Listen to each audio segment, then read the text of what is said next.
If you want to be a part of the conversation before it happens here on YouTube, click that link in the description to join the free Courtside Financial Discord. What's going on, everyone? My name's Obi, and welcome back to the Courtside Financial Podcast, where we talk about business and technology.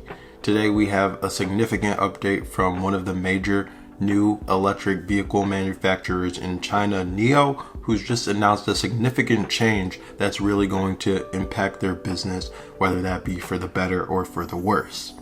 We'll get right into the video, but if you're new here, make sure you hit the like button, make sure you hit the subscribe button, leave a comment down below, click the notification bell icon because your engagement really does help our channel out a lot.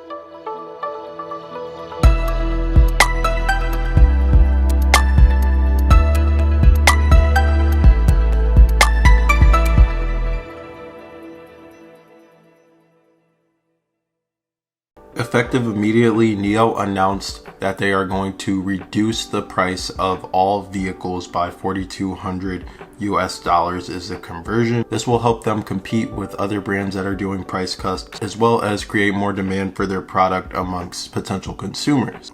This move is an interesting strategy aimed at obviously acquiring more customers.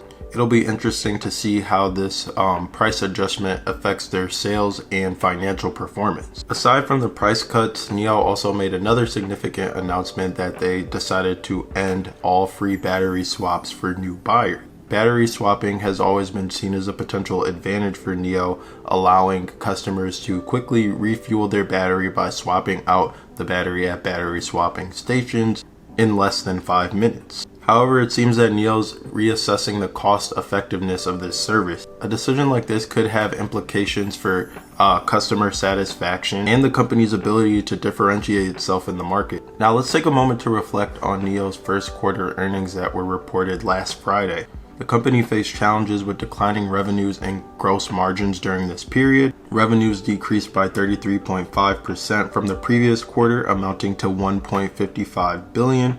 Furthermore, NIO expressed a gross profit decline of 88.8%, resulting in a gross margin of 1.5%. Those numbers are not pretty at all. The numbers indicate that NIO's profit margins were significantly impacted, and the price cut could be a response to the challenging financial situation that they find themselves in. It'll be interesting to see how this strategy plays out and if it will actually help them gain momentum again in the market. Additionally, NIO reported a net loss of $690.1 million for the first quarter of 2023. This loss highlights the importance of finding the right balance between pricing strategies, cost management, and revenue generation. The decision to cut prices may have short-term financial implications, but it could also help NIO attract a broader customer base and potentially improve their financial performance in the long run. Are you going to be profitable by next year? Yes. Okay. I think we are confident for the group level to break even next year. Okay. Now, what are your plans as far as you talked about volumes? Yeah. What are your plans on pricing? Because there's this somewhat of a price war going on in some segments, of course, of the EV market in China. What are your plans around pricing your models?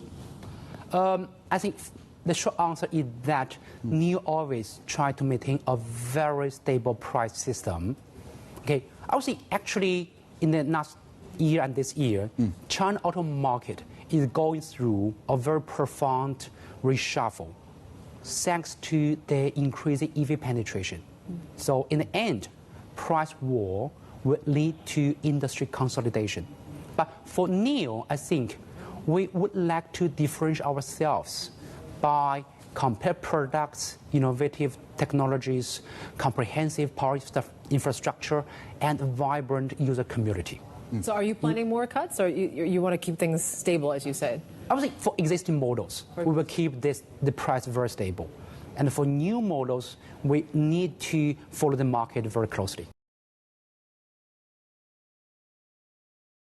The CFO's statement about not participating in the price war was likely aimed at reassuring investors about the company's path to profitability. However, the subsequent decision to cut prices has shown the market that NIO had to reconsider their decision. As we wrap up, it's important to note that NIO's decision to join the price war could have short-term and long-term implications for NIO. While it may attract more customers and drive sales growth, it's important that they teeter the delicate balance of doing that while also managing the path to profitability. This concludes our discussion today about NIO reversing their decision and actually joining the price war.